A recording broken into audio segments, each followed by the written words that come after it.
Somebody never took the point. Prostate and the ejaculatory duct, exactly. This is out of one of the torsos over there. Okay.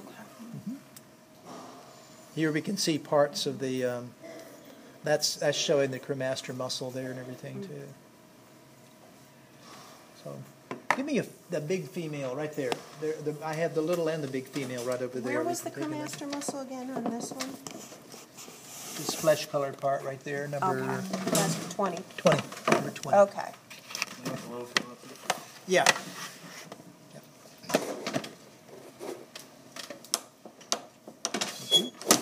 Well, let's start with the external parts of the female anatomy, the vulva first.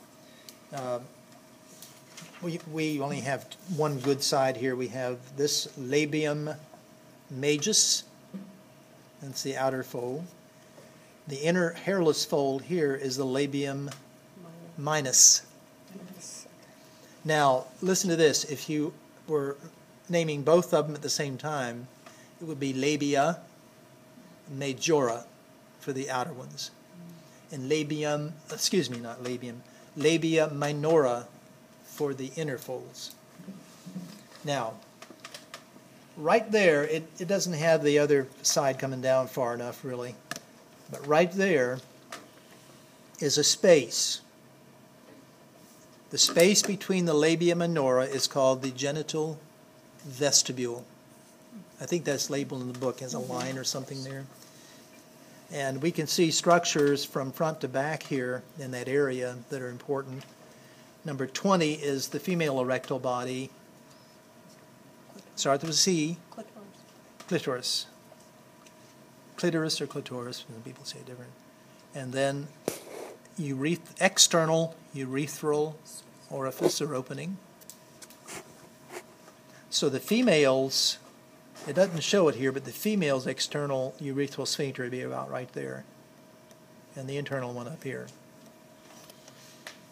This is the vaginal opening or orifice. There's the vagina coming up like so.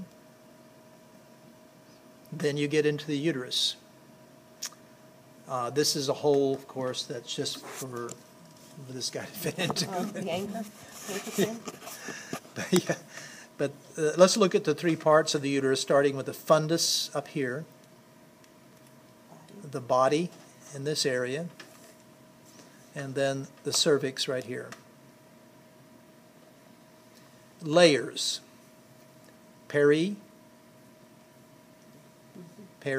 What? Metrium. Then the flesh-colored part here is myometrium. And then I don't know if that's pink or magenta or some color there. That pink layer there is the endometrium. The red is not endometrium. Those are arteries. Spiral arteries coming into it, feeding blood into it. The actual endometrium is that layer right there that's kind of a, what would you call that? Pink or purple? Yeah, it's pink. Yeah, something like that. Some hue of pink or whatever. Of red. But this half, what could we ask off of this? Well, there's an ovary. It's not too distinct, but we got the parts of the fallopian tube here too, uterine tube. The little fingers that hood the ovary, these guys. Fimbriae. The egg funnel, equivalent to my palm. Infundibulum. So don't give me any grief if I got a piece of tape here and that's an infundibulum.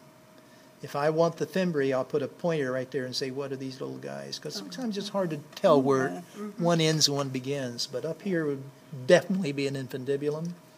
This would definitely be... The fallopian tube? Isthmus. What part? No, not yet. Isthmus was on the guy, wasn't it? Ampulla. Ampulla. The isthmus would be in this area here, where it connects to the uterus. You'll also notice here that there's, and we'll name these parts again. There's the ovary, there's a fimbriae, infundibulum, ampulla, isthmus. But look at number 28 right there, which is right behind it.